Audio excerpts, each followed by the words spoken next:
하나님 아버지 감사합니다. 우리 하나님의 백성이 이렇게 금요일 밤에 하나님께 경배와 찬양과 영광 올리기 위해서 모였습니다. 하나님 홀로 영광 받아 주시옵시고, 하나님 말씀을 전할 때 인간의 생각이 아닌 하나님의 뜻과 하나님의 생각만 전하는 귀한 시간 되게 하여 주시옵소서. 감사합니다. 예수님 이름으로 기도했습니다. 아멘.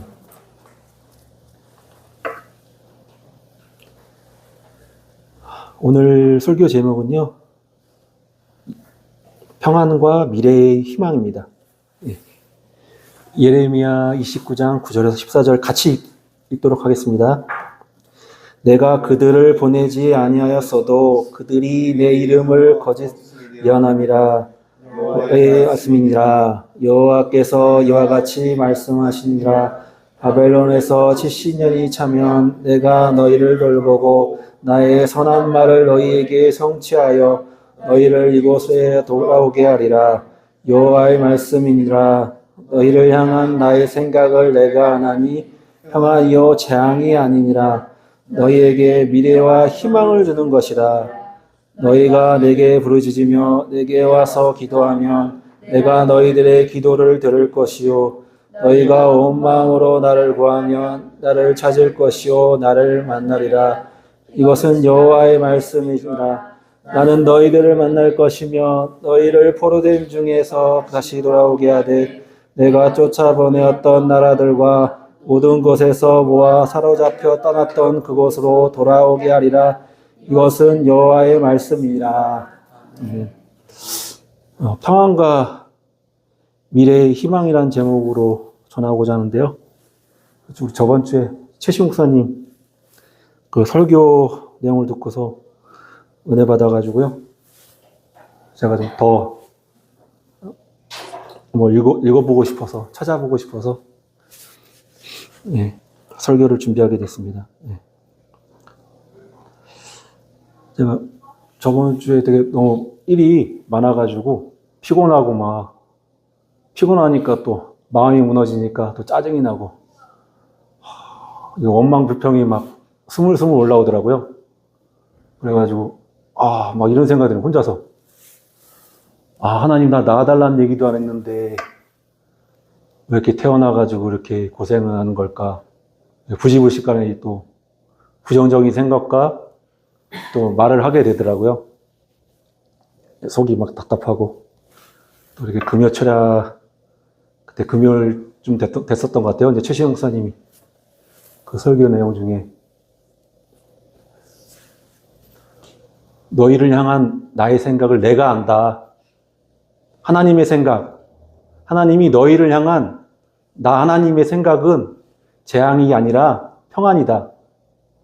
그리고 미래에 희망을 주려 함이니라. 나 그 말씀을 하셨는데, 최신 목사님께서 그 말씀 듣고 제가 위로가 되더라고요. 이런 뭔가 내 스스로 재앙이라고 생각했던 것이 하나님의 그 큰 그림에서 봤을 때는 나에게 재앙을 내리려는 게 아니라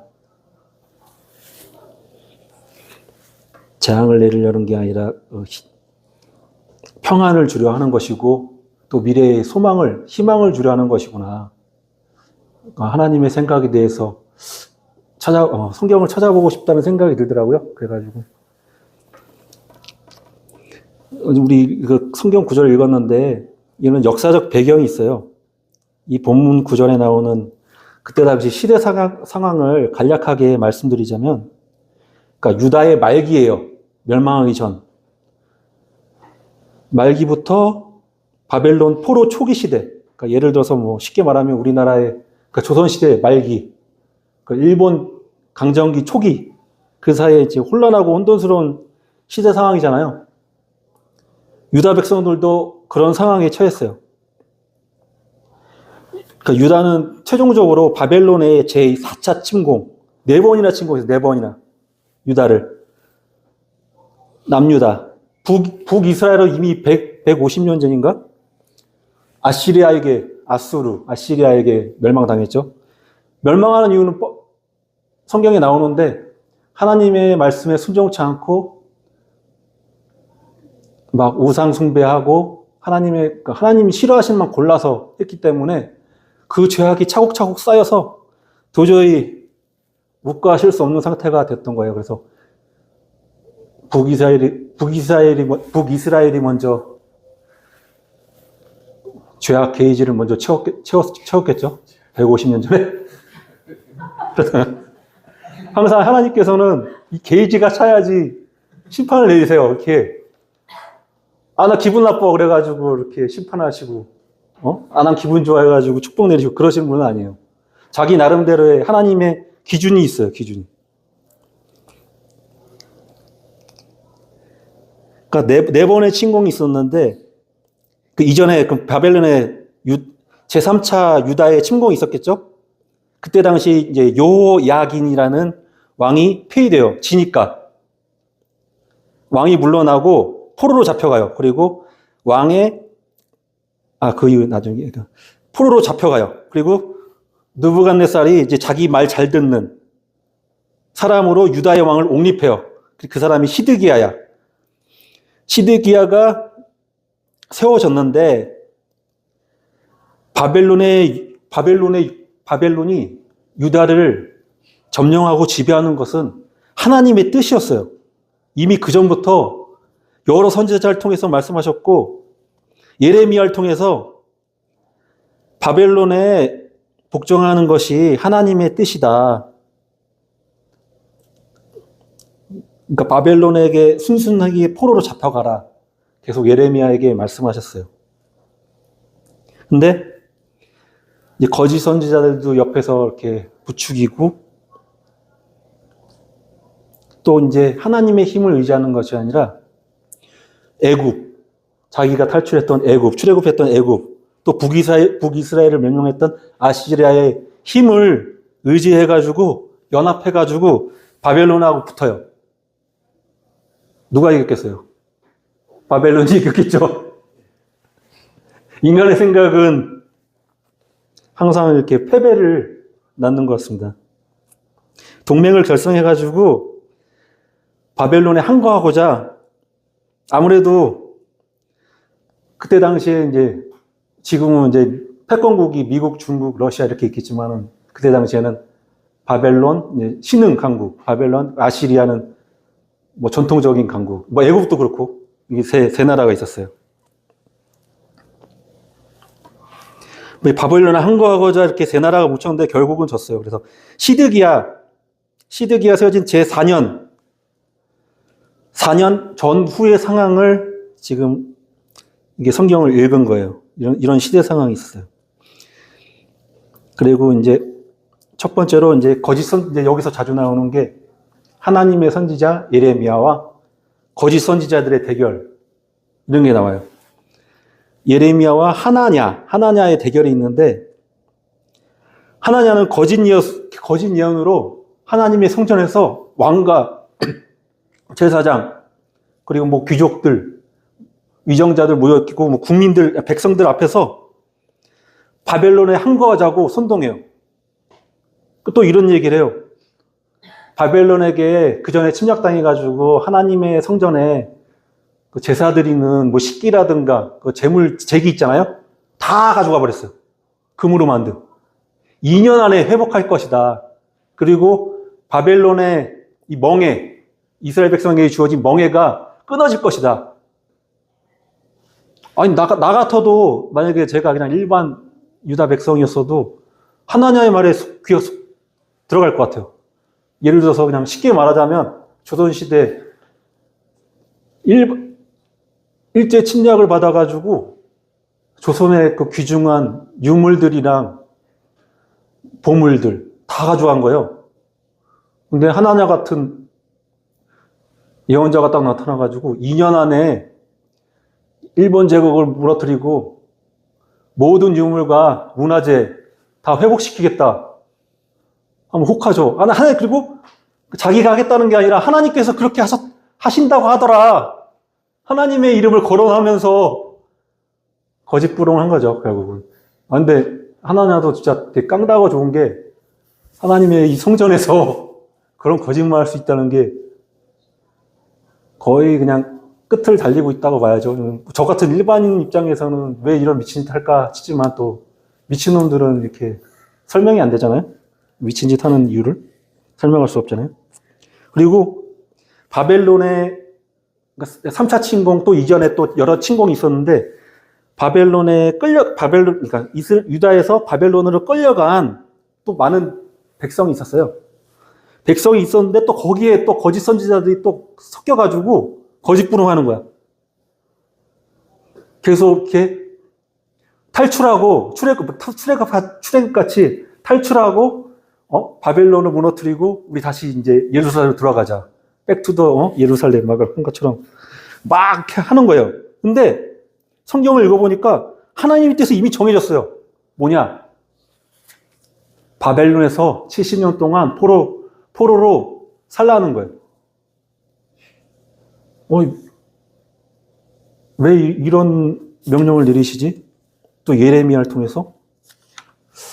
근데 저 같았어도 하나님의 말이 더 되게 귀가 열렸을 것 같은데, 이제 그런 거를 이제 성경 구절로 이렇게 쭉 내용을 얘기하죠. 9절에 내가 그들을 보내지 아니하여서도 그들이 내 이름으로 거짓 예언함이니라 여호와의 말씀이니라. 그러니까 여호와 하나님의 이름으로 하나냐와 또 바벨론에 있는 거짓 선지자들이 예언을 하는 거예요. 그러니까 예레미야를 보낼 수밖에 없는 거지. 그 요야긴이 그러니까 시드기야 왕 전에 요야긴이 유다 왕으로 즉위한 지 3개월 만에 제3차 유대 침공을 받고서 체포돼요. 그래가지고 그의 어머니 또 궁중 대신 1만 명의 기술자가 포로로 잡혀가요. 보통 우리 조선시대 임진왜란에도 그렇지만은 능력 있고 손재주 있고 기술 있는 사람 데려가지 뭐 거지나 불황자들 데려가진 않잖아요. 또 그들이 도공들이 일본에 가가지고 그 도자기 부음을 만들어가지고 그 돈으로 유럽에도 수출하고 해가지고 엄청난 부를 쌓게 돼요. 그런 것처럼 이제 바벨론도 공부한 사람, 이때는 기술자고 이제 또 이후에 이 사건 이전에 왕족들, 그러니까 배울 만큼 배운 사람이고 귀족들의 자제, 포로로 잡아갔어요. 근데 예레미야는 편지로 이들에게 올바른 삶의 지침을 주기 위해서 하나님의 말씀을 전했어요. 편지로. 뭐 예레미야 귀에 들렸을 수도 있고 하나님께서 이러한 일이 있으니까 하나님 말씀 편지로 전해라. 그랬을지도 모르겠어요. 이 거짓 선지자들이 바벨론 안에서도 막 준동하고 경거망동해가지고 막 거짓말로 하나님께서 바벨론을 물질을 치고 우리 포로에서 자유케 한다 하면서 다른 이방인들하고 합세해가지고 실제로 바벨론 폭동을 일으켰어요. 느부갓네살 왕이 이제 다 제압했죠, 폭동을. 그래가지고 많은 사람이 죽게 되고 거짓 예언자들도 죽게 됐어요. 또 아까 첫 번째 말했던 선지자 하나냐가 성전에서 모든 사람 앞에서 예언했잖아요. 성전의 그 기물들 다 2년 안에 회복시키고 심지어는 예레미야가 이제 15년 동안 소의 멍에를 졌어요. 멍에와 줄을 치면서 이렇게 다녔어요. 이상한 사람이죠. 겉으로 보기에는.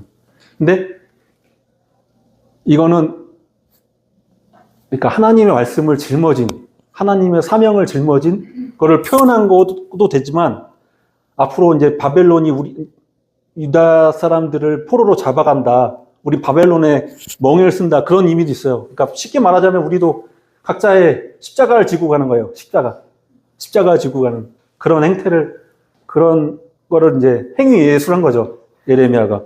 근데 하나냐가 예레미야의 그 목에 있는 멍에를 빼가지고 분질러 버려.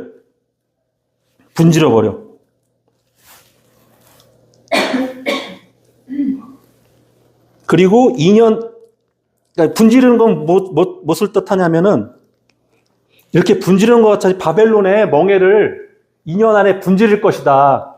네? 바벨론의 압제에서 우리 풀려나게 될 것이다. 그리고 성전의 모든 기물, 그러니까 제사를 드릴 수 있게 다 회복할 수 있을 것이다. 인간적으로 보면 되게 멋있죠. 멋있고 하는데 전혀 하나님의 뜻과 맞지 않았어요. 그래서 그 말 듣고서 예레미야가 돌아가고 있는데 갑자기 하나님의 말씀이 임해가지고 다시 가서 하나님 말씀 전하래요. 너가 나무 멍에들을 꺾었지? 다시 새 멍에들을 만들어가지고 너의 목에 씌울 거야. 하나님한테. 아니, 유다의 모든 백성에게.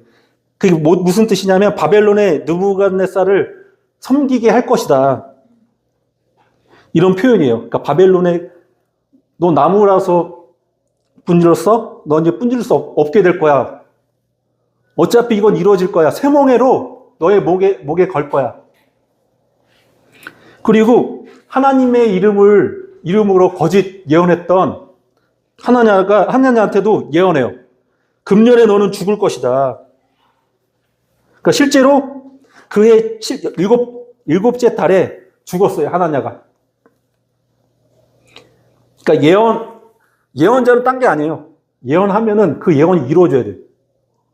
그러니까 하나냐도 목숨 걸고 한 거야. 그래서 목숨을 걸었지. 하나냐도 예언했는데 예언이 안 맞았기 때문에 죽을 수밖에 없는 운명이었어요. 그 구약에서는 얄짤 없더라고요. 이게 예언자가 거짓 예언하면은 그냥 죽이더라고요.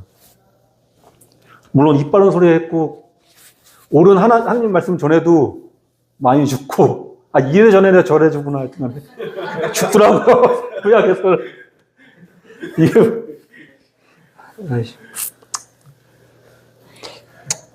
예, 그렇습니다. 예, 10절에 여호와께서 이와 같이 말씀하시니라. 바벨론에서 70년이 차면 내가 너희를 돌보고 나의 선한 말을 너희에게 성취하여 너희를 이곳에 돌아오게 하리라. 여호와께서 이같이 말씀하시니라. 하나님께서 말씀하셨다는 거예요. 그러니까 우리 하나님 말씀에 순종해야죠. 유다가. 하나님께서 70년 동안 유다 백성이 바벨론의 포로 생활하라고 징계를 내리셨는데 유다 백성은 그 말씀에 순종해야 됐어요. 근데 그 뜻은 모르겠어. 하나님의 그 높고 깊으신 그 너비와 그 깊이가 알 수 없는 놀라운 하나님의 뜻이 있는 거예요.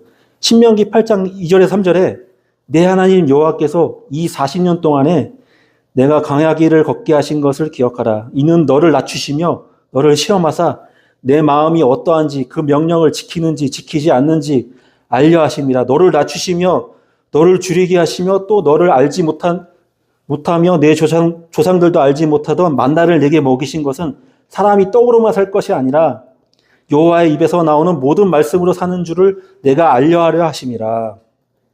하나님의 말씀으로 살아야 되는데 하나님께서 바벨론에 70년 동안 살라고 하면 살아야 돼요. 난 살기 싫은데요? 하면 죽을 뿐이야. 이래저래나 저래주거나 죽는 거야. 근데 그 징계 같은데도 거기 안에서도 놀라운 하나님의 섭리가 있다는 거죠. 하나님은 바벨론의 포로가 된 유다 백성들에게 말씀하셨어요. 예레미야 29장 5절에서 7절에 너희는 그러니까 바벨론에서 포로된 유다 백성들한테 너희는 집을 짓고 거기서 살고 텃밭을 만들고 그 열매를 먹으라. 아내를 맞이하여 자녀를 낳으며 너희 아들이 아내를 맞이하여 너희 딸이 남편을 맞아 그들로 자녀를 낳게 하여 너희가 거기에서 번성하고 줄어들지 아니하게 하라. 이 번성한다는 게 축복한다는 거거든요. 하나님의 복이 무엇인가 성경 보니까 생육하고 번성하고 땅에 충만하라. 난 그게 복이라고 생각 못했는데 그게 하나님의 복이라고 저도 최근에 발견했거든요. 생육하고 번성하는 게 복이구나. 근데 이 죄악이 간영된 세상에서 사람들만 많다고 해서 이거 죄인들만 바글바글한 거 아닌가. 근데 하나님이 그 선하신 뜻은 하나님 형상과 모양으로 지음받은 백성들이 온 세상 가득 차는 것만 해도 하나님께 영광이 되고 하나님께 찬양이 되는데 죄로 지음으로 말미암아 하나님의 형상이 파괴되고 온 세상에 죄악이 관영하니까 하나님께서 아까 게이지 얘기했잖아요. 게이지가 찬 거야. 근데 이 게이지를 찾는데도 무시했으면 아마 지구가 멸망했을 것 같아요. 제 생각에는. 근데 하나님께서 구원의 희망을 남겨주시기 위해서, 씨앗을 남기기 위해서 노아를 남기셨던 것 같아요.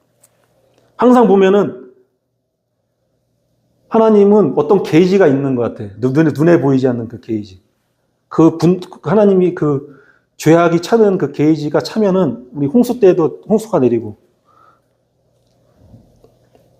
하나님께서 벌을 내리시는 것 같아요.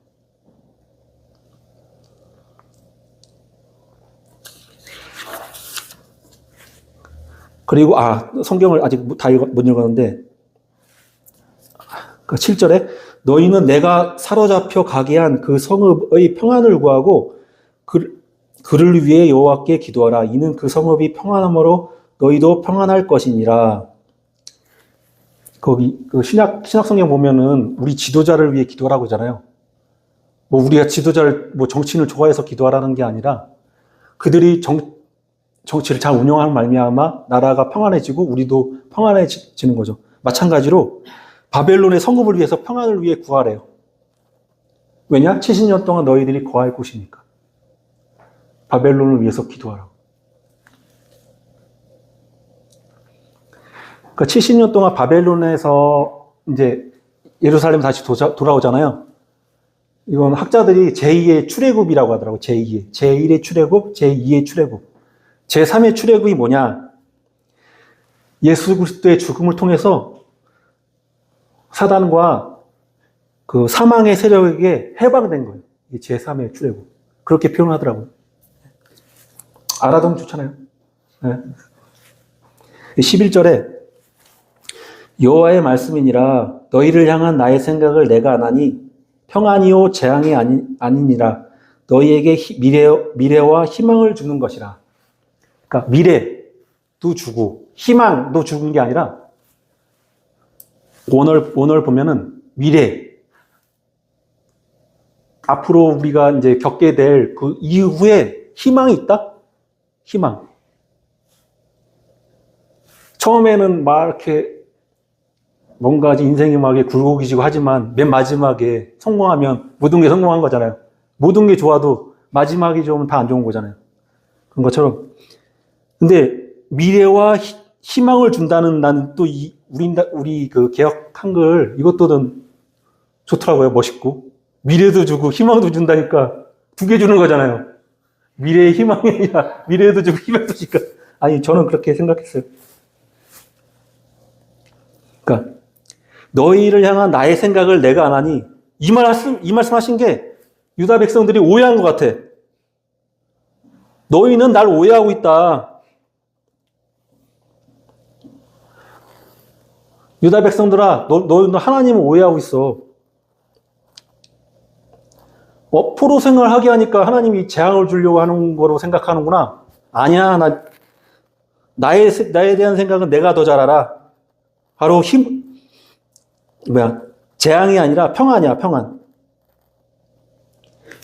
바벨론 포로 생활이 재앙이 아닌 축복일 수가 있습니다.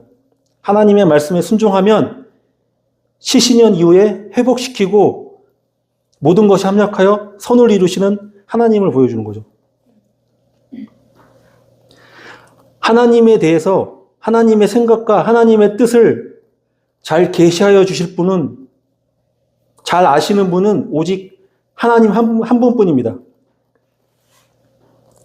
그러니까 너희를 향한 나의 생각은 내가 아니까 평안이다. 평안. 재앙이 아니야. 재앙을 생각하지 마.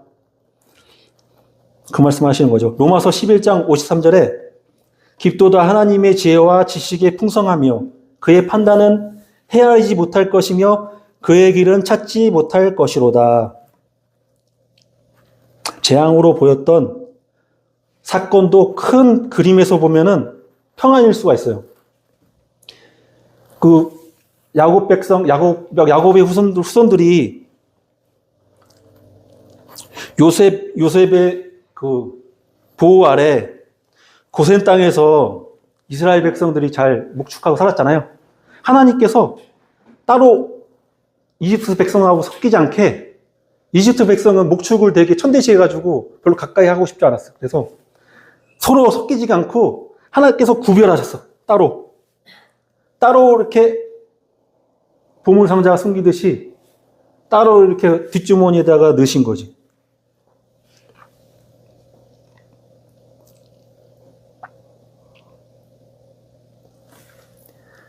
그런 것처럼 하나님께서 각별히 보호하여 주신 것처럼, 구별하여 주신 것처럼 바벨론 땅에서 70년 동안 포로 생활한 것이 어쩌면 하나님께서 그 민족, 그 백성, 그 희망, 소망, 그 메시아의 임하심을 지키기 위한 하나의 보호망이었던 것 같아요.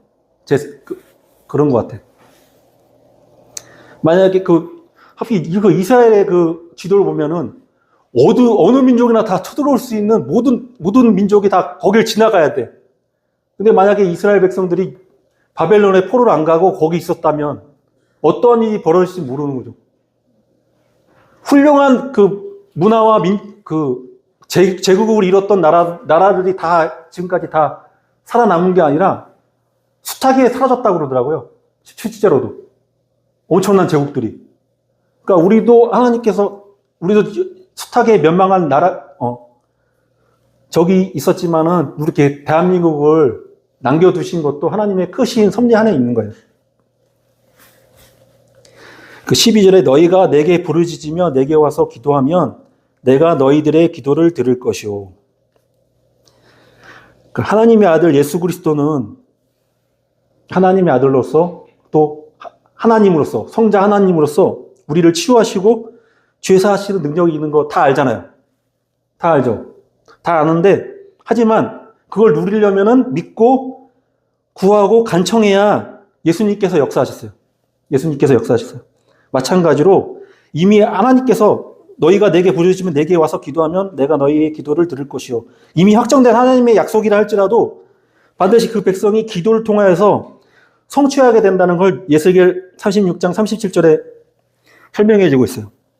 주 여호와께서 이같이 말씀하셨느니라. 그래도 이스라엘 족속이 이같이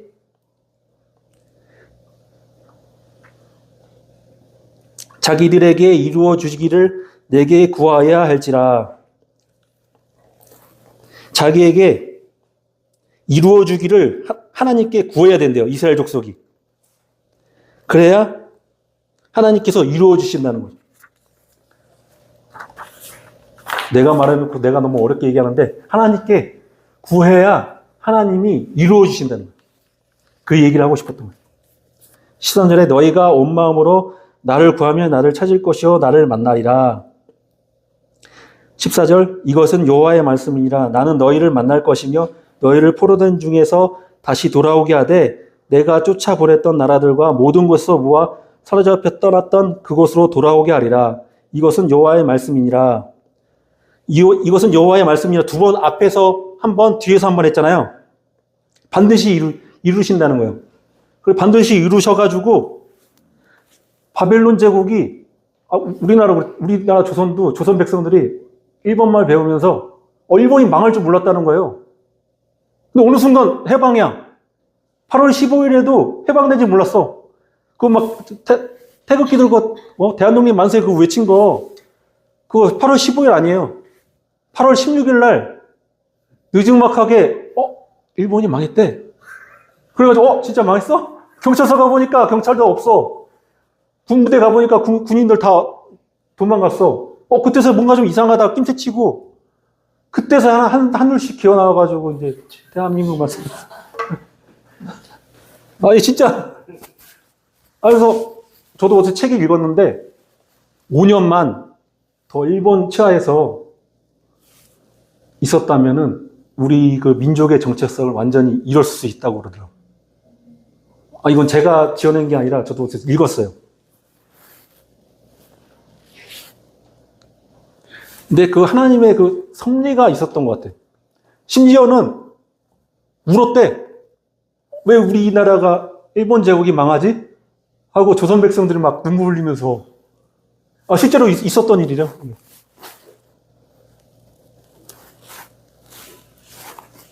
지금 뭔 얘기하다가 내가 이게 죄송합니다.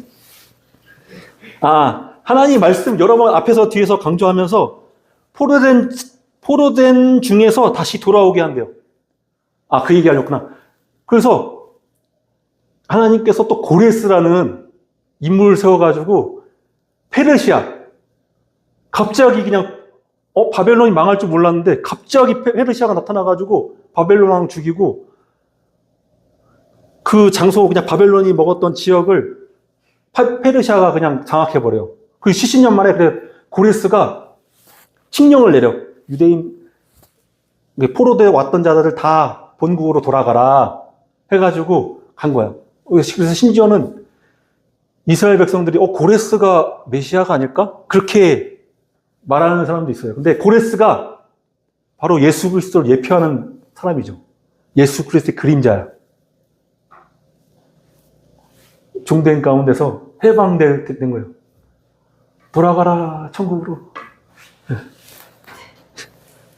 해방된 거죠. 기쁜 거죠. 대한독립 이거 태극기 들고 한 것처럼. 자, 결론을 내겠습니다. 결론. 첫 번째, 하나님의 말씀과 거짓 선지자들의 거짓 예언을 판단하는 영적 분별력을 가져야 돼요. 거짓 선지자들의 말은 진짜 달콤하고 너무 귀에 잘 들어와서 진짜 혹할 때가 많아요. 예수님 이전에도 거짓 선자가 있었고, 예수님 있었을 때도 거짓 선자 많았고, 앞으로 계시록에 나오는데, 예수님 재림하는 그 순간까지도 거짓 선지자를 준동한다고 나오잖아요. 왜 거짓 선지자를 많을까? 곰곰이 생각해 보니까 하나님의 그 진리의 말씀, 이게 너무 가볍지 있어가지고 짝퉁이 많은 거예요. 진짜 좋은 거는요, 비싸거든요?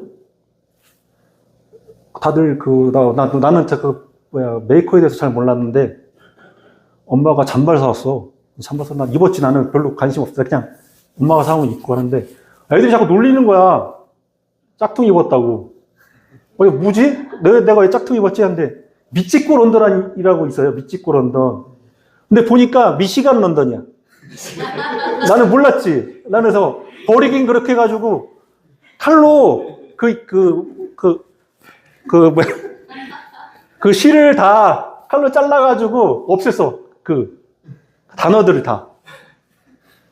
그 살인의 추억에 보면은 향수기 이뻤다 하는 그 친구 있잖아요. 근데 송강호가 잘 좀 구슬려가지고 범죄자 만들려고 나이키 신발 딱 가져다 주는데 그 키 크고 잘생긴 그 경찰이 사주려면 나이키를 사주지 나이스를 사주냐고. 그러니까 제가 하고 싶은 말은 좋은 것은 짝퉁이 있기 마련이에요. 막 루이비통, 막 구찌 이런 것도 심지어는 그 롤렉스인가?